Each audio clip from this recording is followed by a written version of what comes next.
안녕하십니까? 예, 반갑습니다. 한 주일간 잘 지내셨죠? 저는 이제 개인적으로 한 주가 아니고 2주, 3월 1일 날이 휴강이었어가지고, 예. 아, 오늘부터는 마스크를 벗고 수업을 하도록 할게요. 예, 이제 지난 일이니까 말씀을 좀 드리는데, 좀 개인적으로 중요한 일이 있어서 마스크를 좀 벗지 못한 일이 좀 있었어요. 근데 그 일이 끝나서 이제 마스크를 벗고 수업을 하도록 할게요. 예, 근데 마스크를 벗고 수업하는 게 조금 더 여러분 입장에서 좀 자연스럽지 않을까 이렇게 생각이 되어지네요. 예. 좀 생소하시죠? 괜찮아요?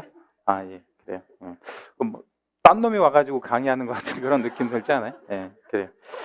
음, 생소한 것도 괜찮죠, 뭐. 예.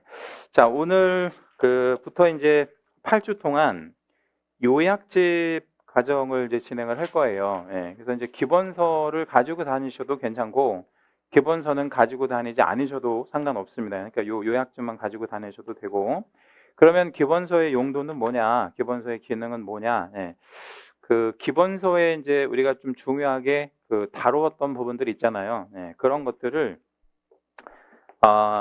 요약집으로 이렇게 옮겨 놓으시면 좋아요.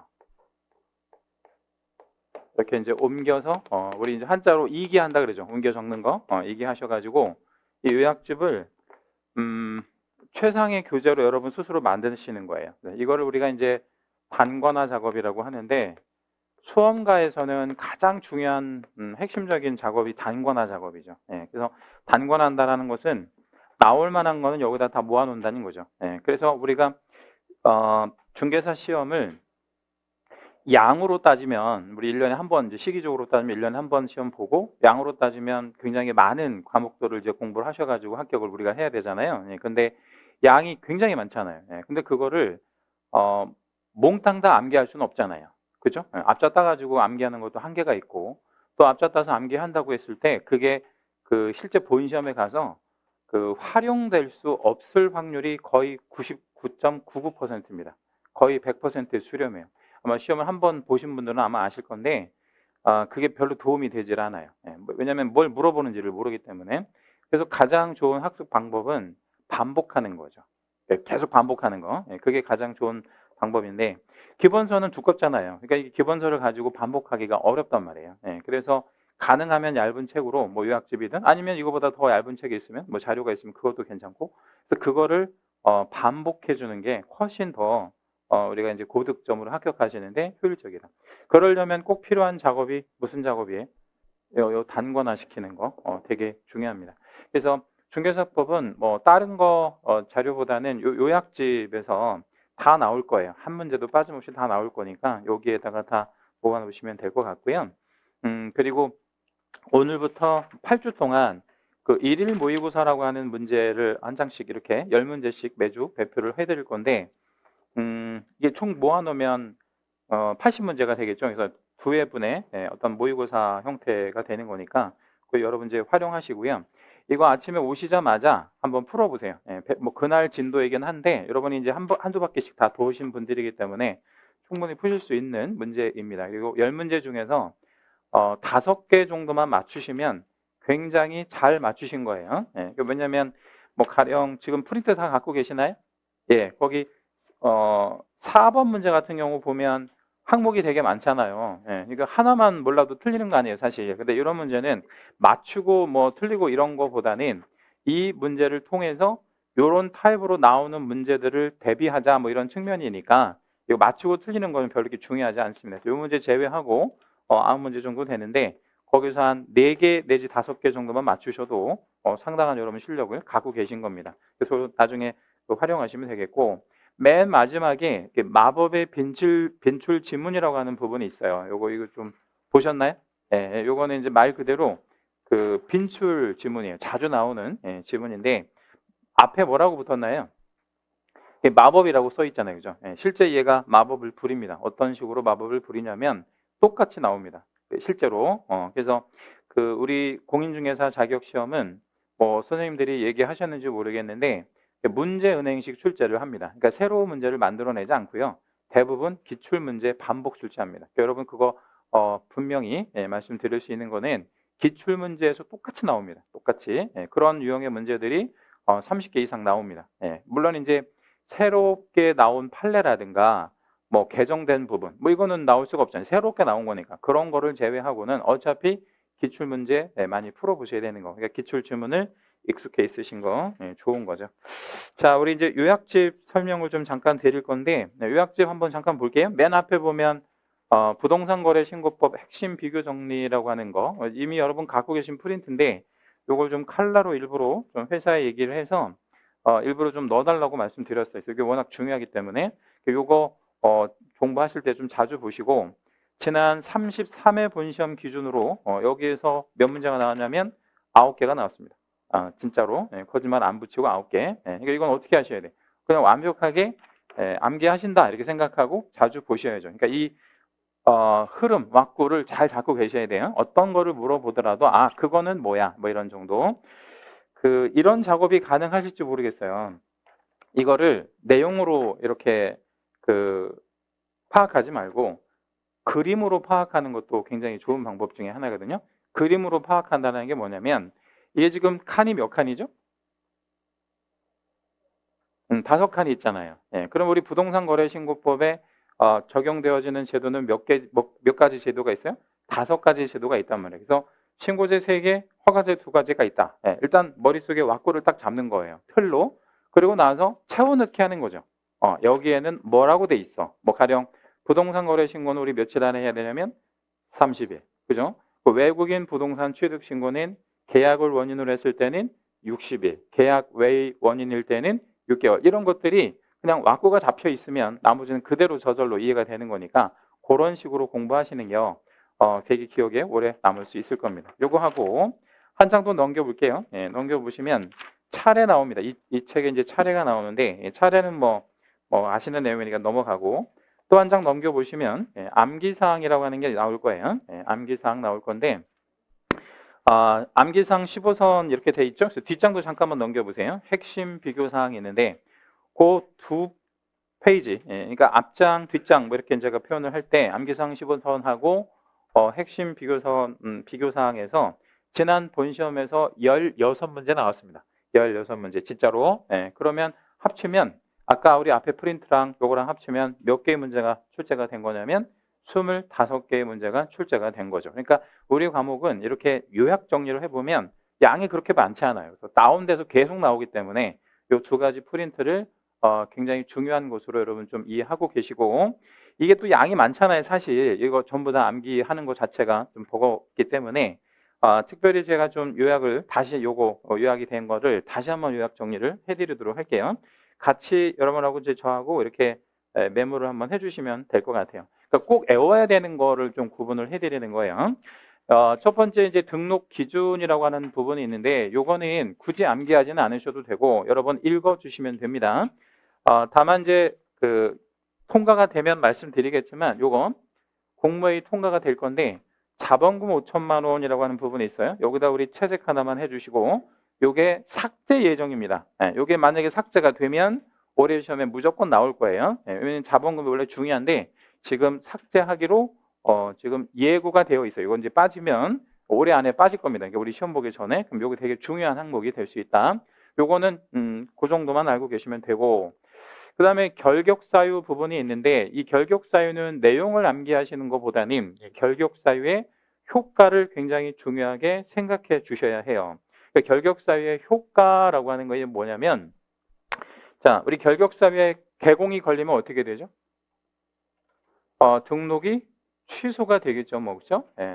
등록 취소. 그러니까 이 결격사유의 효과에서 가장 중요한 건 취소시킨다는 거예요. 등록을 취소시킨다, 퇴출시킨다. 이게 이제 가장 중요한 흐름이고요. 내용적으로 얘는 암기할 필요는 없다라는 거. 자, 그 다음에 이제 3번의 겸업 업무 있는데 얘는 암기하는 것이 효율적일 것 같아요. 출제는 뭐 100% 되는 데다가 그리고 요거는 뭐랄까요, 좀 암기하시는 게 이해하는 것보다는 좀 빠를 것 같아서 암기 코드 한 번만 잡아드릴게요. 여기 임대관리, 상담의 상, 그리고 경영기법의 경, 그리고 분양대행의 분, 그리고 분수의 부수의 수, 그리고 경매 공매의 경 이렇게 따지면 임상경, 분수경 뭐 이런 말 나오죠. 임상경, 분수경. 그래서 요거는 암기하시는 걸로 권해드릴게요. 요거는 출제가 100% 됩니다. 자, 그 다음에 4번 항목에 보면 거래정보 사업자에 대한 지정 요건과 지정 취소가 있는데 지난 시험에 얘가 출제가 되었어요. 지정 취소가. 근데 안 나오다가 나온 거기 때문에 올해 또 나올 가능성은 없고 얘를 암기하는 걸로 할게요. 요것도 암기하시는 게 좋을 것 같아요. 지정 요건. 얘는 잘 아시다시피 가로 넣기로 잘 나와요. 숫자 같은 거. 그래서 전국에서 몇 명한테서 가입 이용 신청을 받아야 되냐면 500명 뭐 이런 거 있잖아요. 숫자 같은 거 뭐 이런 거. 그 다음에 이제 여기는 가입 이용 신청의 가, 그리고 정보 처리 기사의 정, 그리고 공인중개사의 공, 그 용량 및 성능의 용자 이렇게 이제 동그라미 잡아볼게요. 그러면 어떤 말 나오냐면 가정 공용, 가정에서 공용으로 쓰는 컴퓨터 같은 거 생각하시면 거래 종무망 생각할 수 있겠죠, 그죠? 지정 취소 사유는 암기하지 않아도 괜찮다. 작년에 나왔다. 자, 그 다음에 이제 우측에 보면 이제 금지 행위가 있는데 금지 행위 설명드리기 전에 우측에 보면 포자가 나와요. 여기 보면 뭐 포자 이렇게 나오잖아요. 포자. 이 포자의 의미는 뭐를 말한다? 포상금을 말합니다. 금지 행위 있는데 얘도 좀 암기하는 걸로 하겠습니다. 우리 과목에서 탑 3를 꼽아라 그러면 그 중에 하나가 얘예요. 금지 행위. 여러 가지 파트에 영향을 미치는 그런 항목이 금지 행위입니다. 형벌도 중요하고요. 행정처분, 여기 상대적 취소 이런 것들 굉장히 중요하죠. 그래서 이런 것들 완벽하게 알고 계셔야 되고, 이것도 암기 코드 한번 좀 따드리면 업무, 금, 거, 증직, 후, 시단, 업무 금거, 증직, 투시단, 업무 금거, 증직, 투시단. 요거 금지행위입니다. 금지행위. 근데 이제 금지행위가 알고 계시다시피 누구에게 적용되는 것과 누구에게 적용되는 게 있어요. 개공 등에게 적용되는 것과 누구든지에게 적용되는 금지행위가 있잖아요. 그래서 그건 좀 구분할 줄 아셔야 되는 부분이고 이 금지행위가 9개가 있는데 4개는 1년 1천 그리고 5개는 3년 3천. 이 형벌 쪽도 굉장히 중요하죠. 이런 것들 다 파악하고 계셔야 되고요. 요 5번 금지 행위는 암기하셔야 되는데 6번은 굳이 암기할 필요는 없고 여기서는 우리 문제 나온 적은 한 번도 없습니다. 여기는 요거 하나만 좀 동그라미 할게요. 방해. 자, 그러면 요거만 모아볼까요? 시, 단, 방해. 여기다 한번 적어봐 드리겠습니다. 시, 단, 방해. 요거를 우리 이름하여 뭐라고 그럴까요? 교란행위라 그래요. 교란행위. 교란행위. 얘는 우리 출제가 아직 한 번도 안 됐는데 한 번 나올 만한 주제입니다. 교란행위, 교란행위. 자, 요거는 요 개공의 업무를 방해하는 거는 5개가 있는데 모두 포상금도 다 나오죠, 그죠? 이런 것들 항목적으로 기억하고 계시고. 그 다음에 이제 자격 취소 있는데 자격 취소는 뭐 해마다 출제되는 거라서 요거 당연히 암기하고 계셔야 되고. 요거는 암기 코드 한번 잡아드리면 부, 정, 대, 선. 부정, 대선하면 가장 중요한 걸 잃게 돼요. 가장 중요한 거 뭐를 잃게 됩니까? 자격을 잃게 되겠죠. 여러분 자격 취소하고 등록 취소 중에서 나한테 오는 데미지가 어떤 게 더 큰 거예요? 자격 취소가 훨씬 데미지가 큰 겁니다. 왜 그럴까요? 시험 다시 봐야 되는 부담이 있으니까. 등록 취소가 되면 어떻게 되죠? 등록이 취소가 되면 재등록하면 되는 거지 뭐 쉬었다가 그죠? 네, 이거는 좀 쉬었다가 자격증 주세요 이러면 안 준단 말이에요. 이거는 시험 다시 봐야 되는 문제. 가장 중요한 거는 부정 대선하면 가장 중요한 자격을 잃게 된다. 자격 정지는 요거 자격 취소 암기하신다는 전제하에 얘는 암기하지 않으셔도 괜찮아요. 요거보다 상대적으로 좀 경미한 위법이에요. 가끔 여기에서는 뭐를 물어보는 편이냐면 6개월짜리가 있고 그럼 제가 지금 6개월짜리 3개를 밑줄 해드렸는데 6개월짜리 아닌 거는 몇 개월이겠어요? 3개월짜리. 그래서 요거는 이제 기준을 세부적으로 물어보기도 하니까 어떤 게 6개월짜리인지. 그러면 위법의 정도가 조금 센 거예요, 약한 거예요? 6개월이면 좀 센 거지. 뭐 이중 소속이랄지 계약서를 거짓으로 기재한다든지 아니면 금지행위 이런 게 이제 6개월짜리구나. 이렇게 이해해 주시면 되겠고요. 9번 항목의 절대적 등록 취소 사유에 암기하고 계셔야 돼요. 우리 탑3 안에 들어가는 것 중에 하나입니다. 절대적 등록 취소. 자, 얘는 왜 암기를 하셔야 되냐면 얘는 꼭 암기하셔야 되는 이유가 자, 일단은 9번하고 13번하고 좌우로 좀 일부러 배치를 해놨는데 9번하고 13번이 똑같은 등록 취소잖아요. 근데 여기는 어떻게 취소하는 거예요? 절대적으로, 여기는 상대적으로. 그러니까 이 두 개 섞어놓고 문제를 안 낼 수가 없잖아요. 왜 안 낼 수가 없냐면 이거 8개, 이거 11개 합치면 19개나 되는데 여기서 19개의 그 규정을 가지고 있는 여기서 문제를 피해서 어떻게 내겠어요? 참고로 우리 중개사법은 법 조문 자체가 쉬운 한 개 조문밖에 없어요.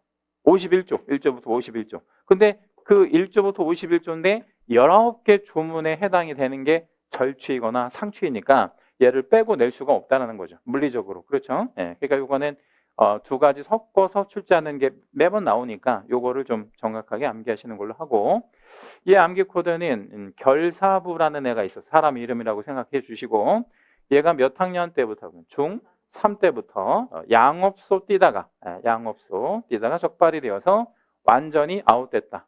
결사부 중3 양업소. 요거 꼭 암기하고 계시고, 얘를 암기하신다는 전제하에 상취, 뭐 업무 정지 이걸 암기할 필요가 없습니다. 자, 여기 상대적 등록 취소에서는 이렇게 한번 해볼게요. 제목 옆에다가 양갈래.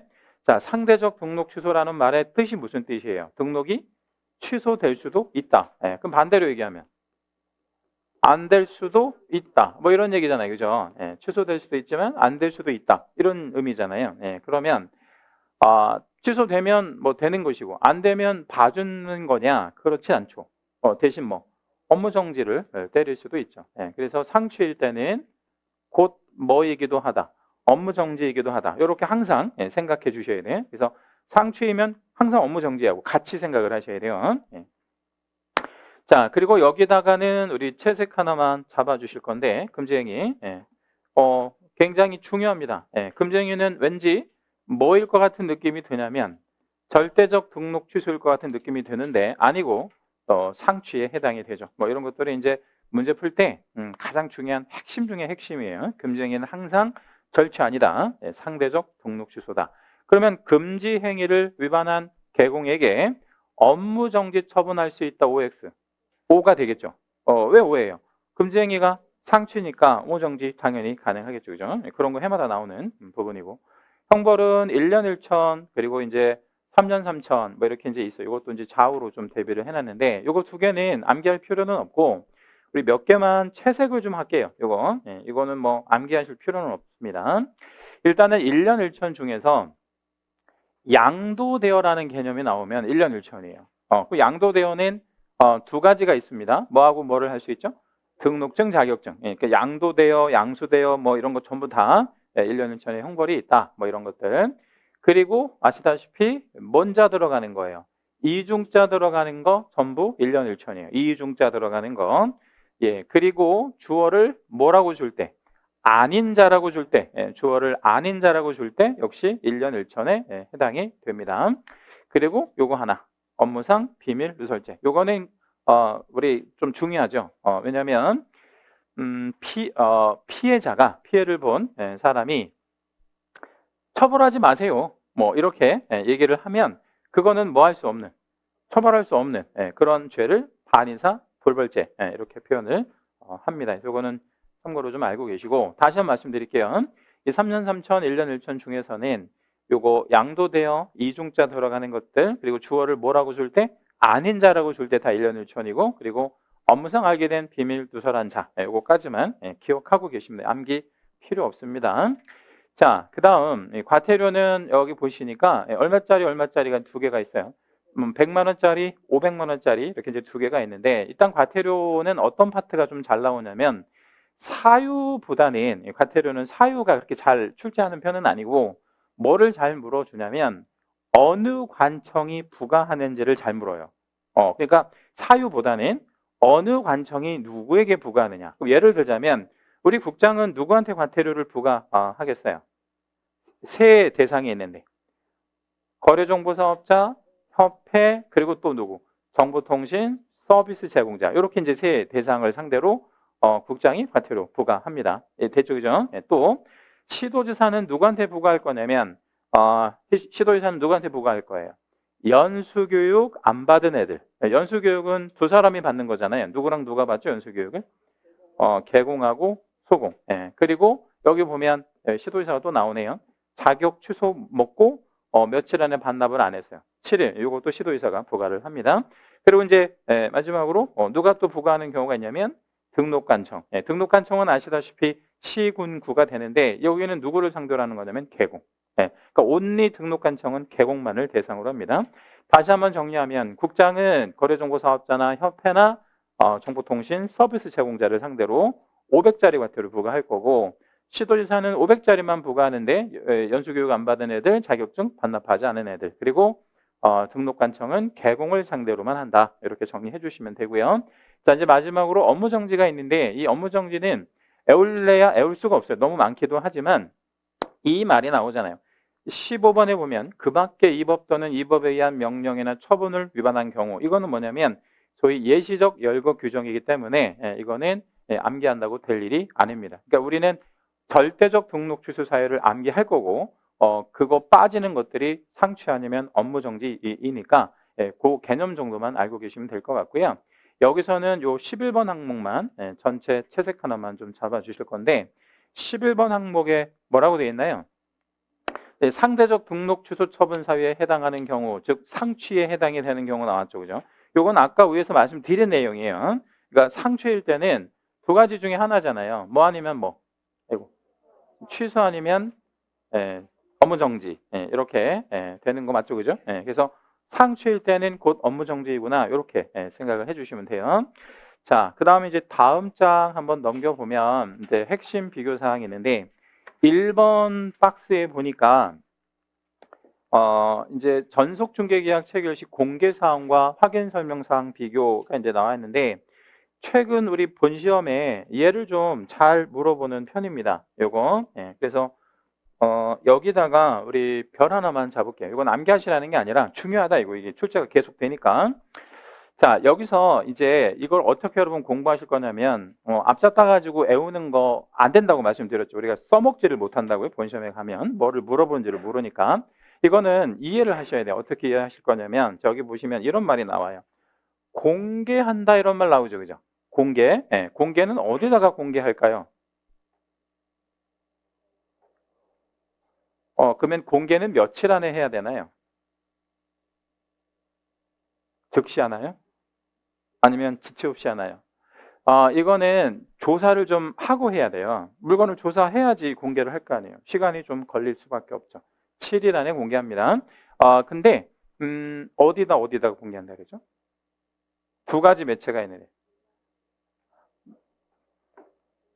우리 한 주 쉬었더니 다 잊어버리셨네. 망이나 신문, 망 또는 신문. 근데 망 또는 신문인데 이 망 또는 신문이 사실은 불특정 다수가 볼 수 있잖아요. 그러니까 여기에는 이 공개 사항에는 예컨대 좀 민감한 정보 같은 거는 공개하면 돼요, 안 돼요? 안 되죠. 그 민감한 정보가 뭐 있어요? 인적 사항 같은 거 공개하면 안 되지, 인적 사항. 그 다음에 여기 보면 중개 보수, 중개 보수가 좀 민감한 건가요? 돈과 관련된 거니까. 그리고 조세 이런 거. 그럼 돈과 관련된 거는 굉장히 민감한 거예요. 그렇잖아요. 민감하다는 거 동의 안 하시네. 자, 우리 옆에 분한테 야, 너 우리 학원 수강료 얼마나 했냐 이런 거 안 물어보잖아. 왜 안 물어봐요? 민감한 거니까. 왜냐면 서로 다른 수 있잖아요. 그렇다는 게 아니라 예를 들자면 그러니까 돈에 관련된 건 민감하잖아요. 또 우리 그런 것도 안 물어보잖아요. 너 종부세 내 안 내 이런 거. 그리고 되게 실례잖아. 그러니까 이 세금 같은 것도 되게 민감한 거잖아요. 그러니까 민감한 것들은 뭐 하지 않는다. 공개하지 않는다. 자, 이제 하나를 더 이해하셔야 되는데 얘예요. 토지 이용 계획. 얘는 민감한 부분이라기보다는 굉장히 고급 정보예요. 왜 고급 정보냐면 자, 전문가하고 일반인하고 차이가 나는 부분이 뭐가 있을 것 같아요? 전문가, 부동산 관련 전문가하고 그냥 일반인하고 부동산 공부 하나도 안 한 사람하고의 차이점. 예를 들자면 권리관계 이런 거 전문가들은 잘 알고 일반인은 모를 것 같죠? 안 그래요. 일반인들도 요즘에 이제 그 고등학교 여러분 졸업하신 지가 오래돼서 이제 기억이 좀 나실지 모르겠는데 요즘에 고등학교 그 수업 과목에 보면 주택임대차 보호법, 상가임대차 보호법 다 가르쳐요. 그 애들이 굉장히 똑똑하다고요. 고등학교만 나와도. 그러니까 이 권리관계라든가 이런 거는 큰 편차가 없어요. 전문가나 비전문가나. 근데 이건 안 그래. 예를 들자면 토지 이용 계획이라고 하는 거는 굉장히 중요한 고급 정보인데 비전문가는 뭔지 모른단 말이에요. 자, 여러분 산지에는 무슨 산지랑 무슨 산지가 있어요? 잘 몰라요. 그죠? 우린 전문가가 아니네. 그죠? 네. 자, 보전산지, 준보전산지 뭐 이랬잖아요. 그러면 집을 지으려면 보전산지에다 집을 지어야 돼요? 아니면 준보전산지에다가 집을 지어야 돼요? 그럼 준보전상지에다 집을 지어요. 제가 지금 몇 마디 해보니까 여러분 이 바로 나오잖아요. 일반인들은 뭔 말인지 모른다고. 그럼 산은 뭐가 있어 그러면? 앞산과 뒷산이 있지 이렇게 얘기한다고. 그죠? 예, 그러면 집을 앞산에다 줘야 돼? 뒷산에 이런 얘기밖에 못 하잖아. 근데 이게 말하자면 공부하신 분들은 배우신 분들은 이 토지 이용 계획이 가장 고급진 정보다. 그러면 이거는 이렇게 생각하시면 돼. 이거 알려주면 이거 공개하면 다 알려주는 거예요. 그죠? 그러니까 개공들한테 돈 주고 할 필요 없잖아. 예, 그 정리를 다시 해볼게요. 인적 사항, 돈과 관련되는 거, 그리고 토지 이용계, 요거는 공개하지 아니한다. 하나 더 정리하면 바닥면은 개정이 되면서 뭐에는 들어가냐면 확인 설명 사항에는 들어가는데 공개 사항에는 빠졌어요. 요건 아직 우리 본 시험에 한 번도 나온 적이 없기 때문에 한번 올해 시험에도 또 나올 가능성이 매우 높습니다. 네, 그래서 공개할 사항에는 안 들어가고 확인 설명 사항에는 들어가는 것 뭐 골라라 이런 식의 문제. 요즘 문제들은 비교하는 문제들이 태반이에요. 박스형 형태로 나오는 거. 네, 그러니까 이거는 이렇게 정리해 주시면 돼요. 요거 암기 안 하셔도 되겠죠. 요런 정도만 기억하고 계시면 되겠고. 그 다음에 이제 표시 광고 쪽에 가보면 공통적 명시사항이라고 하는 게 있는데 얘는 좀 하나 암기하실 거 있어요. 예, 요거 공통적 명시사항 우리가 광고 칠 때 꼭 명시해야 되는 거 명소연 성명 번호 명소연 성명 번호 우리가 이제 광고할 때 물건에 대한 광고할 때 꼭 명시 이렇게 드러내놓고 해야 되는 게 있는데 그게 명소연 성명 번호구나. 얘는 좀 암기하고 계시고 여기다 우리 별도 하나 할게요. 그 다음에 인터넷 광고할 때는 추가되는 게 좀 몇 개 있죠, 그죠? 네, 요거는 추가되는 겁니다. 그럼 질문: 인터넷 광고할 때 이거 들어가요, 안 들어가요? 명소연 성명 번호 들어가고 추가되는 거예요. 추가 따로 하는 게 아니고 이거는 당연히 들어가고 추가되는 거. 그 다음에 이제 부당한 표시 광고 있는데 이 부당한 표시 광고는 얘만 좀 기억하면 돼요. 부당한 표시 광고하면 제재가 좀 중요한데 얼마 같아요? 500과태료, 500과태료가 있다라는 거. 그리고 부당하다라는 건 어떤 의미로 부당한 거냐면 없는 물건을 광고 치는 게 부당한 거죠. 없는 물건, 없는 물건을 광고하는 게 뭐예요? 허위 물건. 그리고 있기는 한데 좀 뭐 과장하는 거, 과장하는 걸 우리 뭐라고 하죠? 과장은 과장이죠, 과장. 과장 광고. 그리고 또 소비자를 아예 뭐 하는 광고? 속이는 광고, 기만하는 광고. 이렇게 해서 허위, 과장, 기만이라는 개념 정도만 머릿속에 넣어놓으시고요. 이거 위반하면 얼마 과태료? 500 과태료 있다라는 거. 요거까지만 기억하시면 됩니다. 자, 이제 다음 페이지 넘어가 보면 자, 여기다는 채색 하나만 잡아요. 중개계약서하고 거래계약서의 차이점만 여러분 알고 계시면 돼요. 그럼 문제 풀 수 있단 말이에요. 중개계약서는 누구와 누구 간의 계약이에요? 중개계약서. 의뢰인과 개공. 의뢰인과 개공. 그리고 얘는 개공의 시각에서 바라봤을 때 의뢰인과 의뢰인. 의뢰인과 의뢰인. 손님과 손님. 그렇죠? 그러면 시간으로 답변해 볼게요. 둘 중에 뭐를 먼저 쓰고 뭐는 나중에 써요? 얘를 먼저 쓰죠. 그죠? 의뢰받았을 때 쓰잖아요. 얘는 언제 써요? 가장 마지막에. 그러면 이거 차이 나겠죠. 예정 가격이라는 거. 여기는 거래 금액이라는 거. 그쵸? 요것만 이해되시면 돼요. 그 나머지 암기할 필요는 없다. 이쪽은 계약서에 빠지면 안 되는 거. 요것도 하나 기억하고 계실게요. 빠지면 안 돼. 예를 들면 뭐 인적사항이라든가 물건의 표시 이런 거 당연히 적어야지. 이런 것들 정도 조심하시면 돼요. 예를 들자면 거래계약서에 예정 가격이 들어간다, 들어가지 않는다. 안 들어가는 거죠. 여기 예정이라는 단어를 아예 쓰면 안 되는 거죠. 이런 포인트만 알고 계시고. 자, 이제 4번에 보면 확인설명서 서식 비교 있는데 우리 과목에서 출제되는 서식이 두 가지가 있어요. 얘랑 요거 확인설명서 서식이랑 부동산 거래 신고서 요거 두 개밖에 안 나와요. 나머지는 안 나온단 말이에요. 그러면 이 서식에서는 해마다 두 문제 나온다고.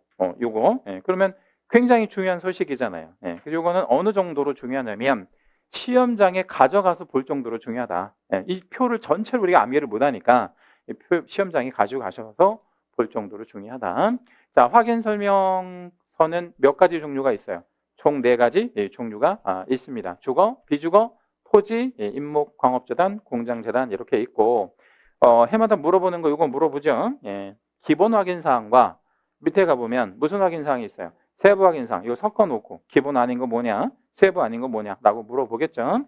자, 우리 그러면 기본과 세부를 어떻게 구분한다 그랬냐면 기본은 기본적인 거니까 개공이 누구의 도움도 없이 혼자서 단독으로 조사할 수 있는 거 없는 거 있는 거를 기본 확인사항이라고 얘기합니다.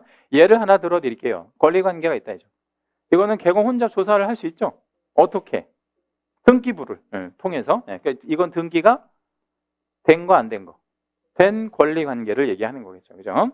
반대로 세부 확인사항은 누구 혼자서는 개공 혼자서는 조사할 수가 없거나 해봐야 맞지 않는 거. 그죠? 정확하지 않은 거. 굉장히 디테일한 거 뭐 이렇게 생각하시면 된다 이 말이에요. 예를 하나 들어드리면 실제 권리 관계. 실제 권리 관계는 등기가 된 거 아니면 등기되지 않은 거. 이 등기되지 않은 권리 관계를 우리가 무슨 재주로 조사할 거예요? 물어봐야지. 그렇죠? 대표적으로 어떤 권리가 있어요? 유치권, 뭐 법정지상권, 분묘기지권 이런 것들 공시가 되지 않은 것들이니까 이런 것들은 누군가에게 물어서 조사할 수밖에 없죠. 그래서 이런 것들을 세부 확인 사항이라고 한다. 요거 하고 또 한 가지 기억하셔야 될 게 있는데 여기 확인 설명서 서식에 보면 동그라미가 4칸 다 들어가 있는 게 6개가 있어요. 그렇죠? 예, 중간에 빠지는 것도 있고 그렇잖아요. 심지어는 뭐예요? 하나만 들어가는 경우도 있어요. 여기 보면 환경 조건 같은 경우는 하나밖에 안 들어가잖아요. 그 서식마다 다 다르잖아요. 근데 공통적 기재 사항을 물어본단 말이에요. 그래서 공통적 기재 사항은 외우십시오. 이거는 암기하시는 거를 권해드리고요. 공통적 기재 사항이 6개가 있는데 여기 대권 그리고 예정 금액의 금 그리고 조세의 세 그럼 대권 금세 그 다음에 11번에 실제 권리 관계의 실 그리고 15번 마지막에 중개 보수 그러면 연결하면 뭐 나올까요?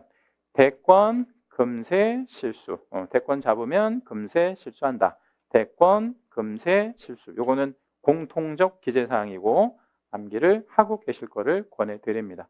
이 표에서 해마다 2개 나온단 말이에요. 이거는 단위당 생산성이 굉장히 뛰어난 그런 항목이니까 알고 계시면 돼요. 자, 여기까지 25개 정도 나오는 거 말씀드렸어요. 그쵸? 예, 우리 그러면 그냥 집에 갈까요? 다 끝났는데? 예, 25개만 맞으면 되잖아요. 아니구나. 예, 더 맞추셔야 되는구나. 자, 이제 1편으로 한번 넘어가 볼게요. 1편으로 넘어가 보겠습니다. 자, 총칙이 나오는데 총칙은 용어, 뭐 중개대상물, 뭐 이런 거를 다루는 파트가 총칙입니다. 총칙에서는 2문제 정도 생각하시면 돼요. 2개 내지 3개 정도 나오는데 2문항 정도 생각하시면 되겠고요. 총칙은 중요합니다. 총칙은 좀 중요하죠. 뭐 때문에 중요하냐면 용어 때문에 중요하죠. 용어. 용어를 잘 이해하셔야 공부를 잘 하실 수 있고요. 효율적으로. 용어를 그냥 대충 내 생각대로만 이렇게 알고 계시면 나중에 좀 다 외워야 되는 문제가 생길 수 있어요. 용어를 완벽하게 여러분 걸로 알고 계실 거고. 자, 여기 보면 중개의 연역이라고 하는 표현이 나오는데 요 한자어 있잖아요. 한자어. 요거를 잠깐 설명을 좀 드릴게요. 요 중자가 무슨 중자예요? 요거 사람인 변 빼고 이 중자가 무슨 중자죠? 가운데중. 이거 사람이 가운데에 끼었다 이런 얘기잖아요. 그죠? 풀어보면.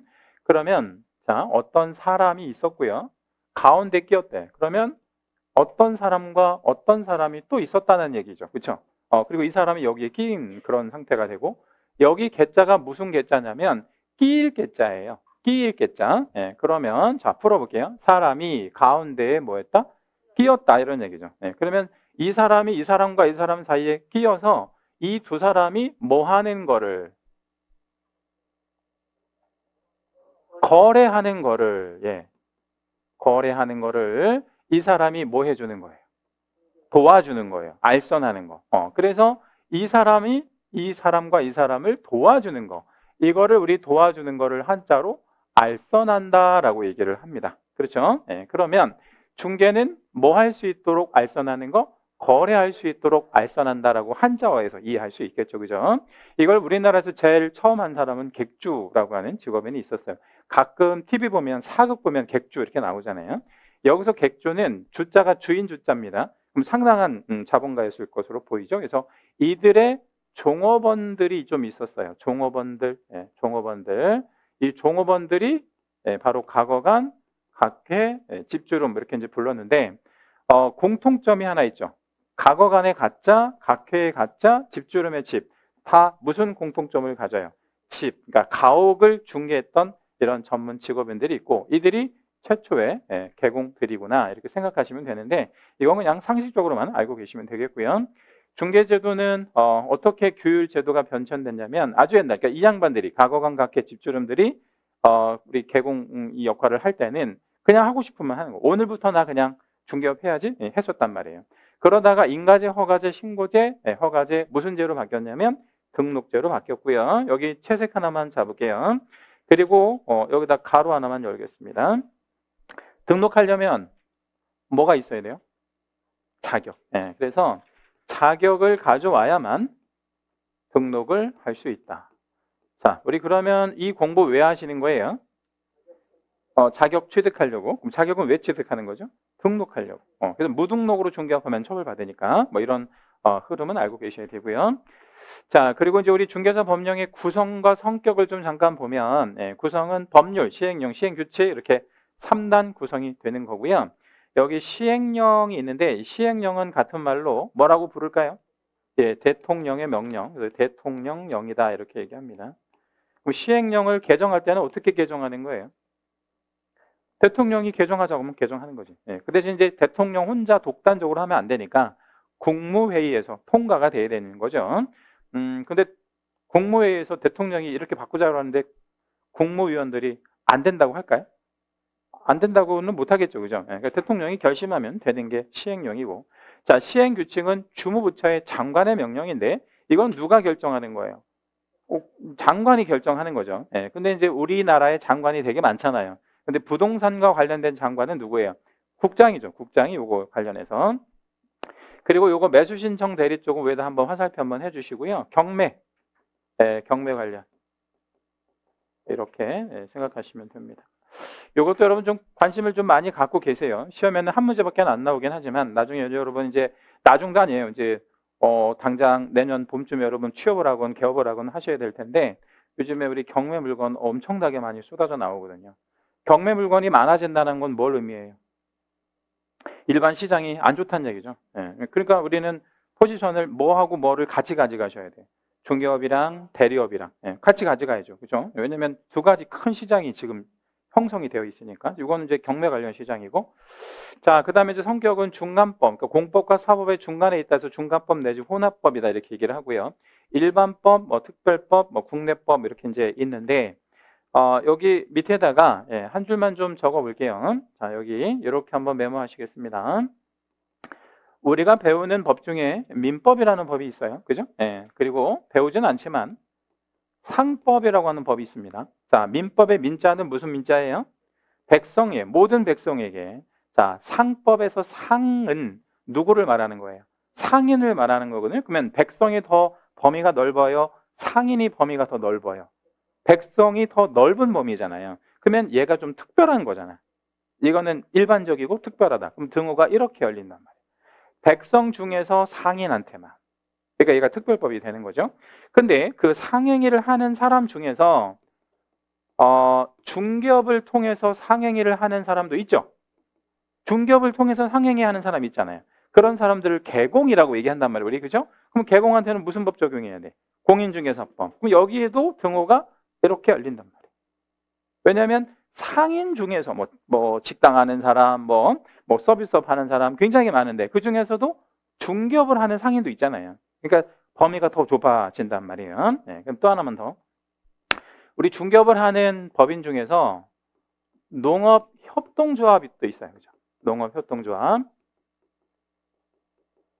이 농업협동조합 같은 애들을 소위 특수법인이라고 얘기를 하는데 얘네들은 중개업을 하기는 하는데 뭘 안 하고 해요? 등록을 안 하고 하잖아. 예, 특별한 어떤 법인. 그러면 범위가 더 좁아진다. 이런 식으로. 자, 그러면 우리 중간에 낀 공인중개사법의 위치를 한번 생각을 해봐요. 얘는 무엇보다 특별하지만 민법과 상법에 비해서는 특별하지만 뭐에 비하면 농업협동조합법에 비하면 일반법적 지위도 있다. 이렇게 생각하시면 되죠. 그래서 대부분 이 중간에 끼인 법들은 이 두 가지 이 성격을 다 같이 갖고 있는 거예요. 민법은 민법 왼쪽에 없어요. 왜? 가장 일반적인 법이니까. 네, 그래서 이거를 모든 법의 일반법, 어머니 모자를 써서 모법이라고 이야기합니다. 모법. 자, 이제 밑에 문제를 한번 좀 풀어 봐드리도록 할게요. 공인중개사법은 민법의 특별법이다 이랬어요. 맞나요?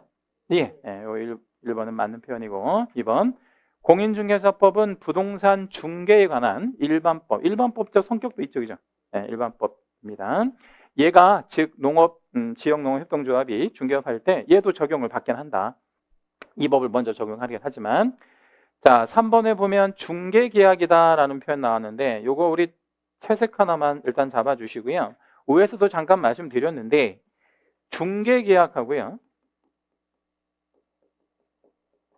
거래계약은 같지 않습니다.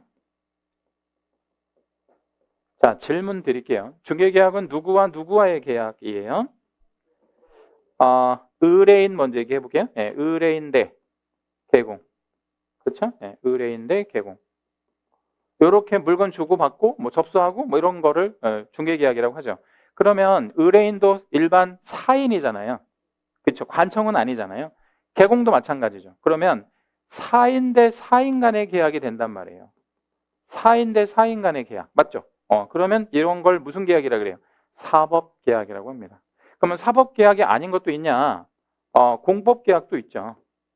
네, 공법계약을 예를 하나 좀 들어드릴게요. 우리가 이제 배우는 그 업무 보증 방법 세 가지가 있는데 업무 보증 방법이 세 가지가 뭐 있어요? 보험, 공제, 공탁. 공탁은 어디 가서 하죠? 공탁은? 법원에 가서. 법원에 가서 우리가 계약을 하니까 공탁 계약은 대표적인 공법 계약에 들어가요. 국가와 계약을 하니까 이거는 사법 계약일 수밖에 없다. 자, 우리 거래 계약은 누구랑 누구 간의 계약이라고 아까 얘기했어요. 의뢰인 대 의뢰인. 얘네도 사법 계약이겠죠. 둘 다 사인 대 사인 간의 계약이 될 테니까. 그래서 3번도 맞는 표현이 됩니다.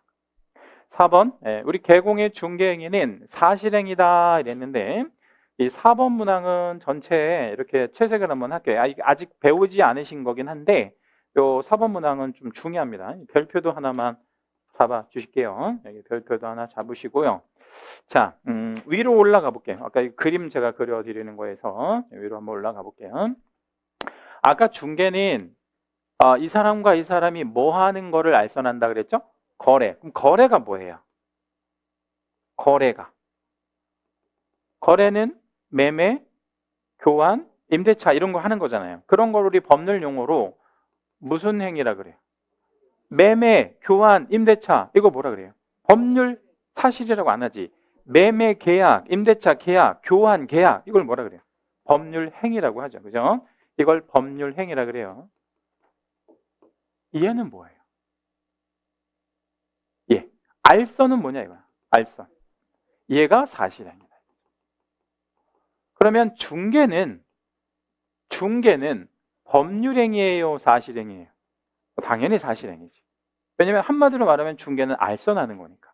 대신 중개의 목적이 되는 거, 얘는 중개의 목적이 되거나 같은 말로 대상이 되는 거죠. 그렇죠? 얘가 목적어가 되잖아. 우리는 얘를 위해서 뭐 하는 거잖아요. 그러니까 중개의 성격을 물어보면 사실행위지만 중개의 대상을 물어보면 이건 법률행위가 되는 거죠. 이거 우리 대법원 판례라서 좀 중요한 얘기예요. 이거는 알고 계셔야 됩니다. 그럼 다시 자 이거 뭐 복잡하면 아실 거 없고 이것만 기억합니다. 중개는 법률행위다, 사실행위다. 사실행위예요. 사실행위. 우리는 법률행위 하지 않아요. 우리는 사실행위를 하는 겁니다. 중매소잖아요. 중매. 그죠? 중매. 중매는 뭘 하는 게 중매라 그래요? 중매. 남녀를 뭐 해가지고 소개시켜서 뭐 하게끔 결혼을 달리 말하면 혼인계약을 할 수 있도록, 그렇죠? 혼인계약 할 수 있도록 도와주는 게 중매잖아요. 그러면 중매 서는 사람이 혼인하지는 않잖아요. 그죠? 네. 그럼 이 사람은 뭐 하는 거예요? 알선만 하는 거죠. 그럼 알선하는 거는 달리 말하면 무슨 행위? 얘는 사실행위에 지나지 않는다. 그럼 계약은 누가 하는 거예요? 당사자가. 네, 그렇게 생각하시면 똑같아요. 원리는 똑같습니다. 자, 5번. 여기는 주어에다가 채색 하나만 잡을게요. 개공 주어에다가 채색 한번 잡고, 개공은 이미 뭐 하고 있는 자예요. 중개를 업으로 하고 있다 이 표현보다는 왜냐하면 개공 중에 업을 안 하는 개공도 있거든요. 휴업 중에 있는 개공도 있고 아직 업무를 시작하지 않은 개공도 있잖아. 네, 그러니까 개공은 이미 뭐 한 자죠? 그렇죠. 등록한 자예요. 얘는 등록을 이미 한 자예요. 그러면 이 개공이 돈을 안 받고 중개행위를 일단 해도 됩니까? 아니면 하면 안 됩니까? 해도 됩니다. 이건 내가 권리를 포기하는 거니까 내가 권리 포기하고 싶으면 포기하는 거지 뭐. 꼭 받아야 된다는 법은 없으니까. 그렇죠? 예. 그런데 이래 해놓고 규율 대상이 아니다 이랬단 말이에요. 규율 대상이 아니다. 틀렸죠. 규율 대상이에요. 왜 규율 대상이냐면 제가 사례 하나만 드려볼게요. 혼자 사시는 할머니가 한 분 계신데 80도 넘으신 할머니인데 지방에 뭐 서울 아니고 보증금 500에 월 5만 원짜리 집을 임차하려고 하는 거예요. 할머니가 500만 원에 5만 원짜리 집을 임차하려고 하시는데 이거 이제 그 보수를 따져보니까 17,000원 나와. 그 지역에 조례를 딱 대입해 보니까 17,000원. 여러분 꼭 받을 거예요. 그냥 무료로 해 줄 수도 있어요. 무료로 해 줄 수도 있잖아요. 그래서 무료로 해 드리면서 할머니한테 이렇게 얘기하는 거예요. 할머니 제가 이거 무료로 그냥 해 드릴게요. 이거 그냥 연탄이나 몇 장 사서 하시면 될 것 같아. 이렇게 얘기하면서 대신 제가 바쁘니까 확인 설명서는 안 써드릴게요. 자, 이렇게 하면 된다 안 된다? 왜 안 돼요? 확인 설명서는 보수하고 상관없는 거니까. 네, 그래서 돈을 받고 안 받고는 개공이 알아서 결정할 문제지만 법의 규율은 받는다 이 말이에요. 신분 자체가 뭐니까요? 개공이니까 그렇죠. 그죠? 네, 그래서 이 사람은 이미 법의 규율을 받고 있는 사람이라서 돈을 받든 안 받든 규율 대상이다. 이렇게 생각하시면 됩니다. 그럼 정답은 틀린 거 찾으라 그랬으니까 5번이 되겠죠. 자, 이제 법의 재정 목적으로 한번 가보는데 요거는 시간상 조금 쉬었다 할게요. 다음 시간에 하겠습니다.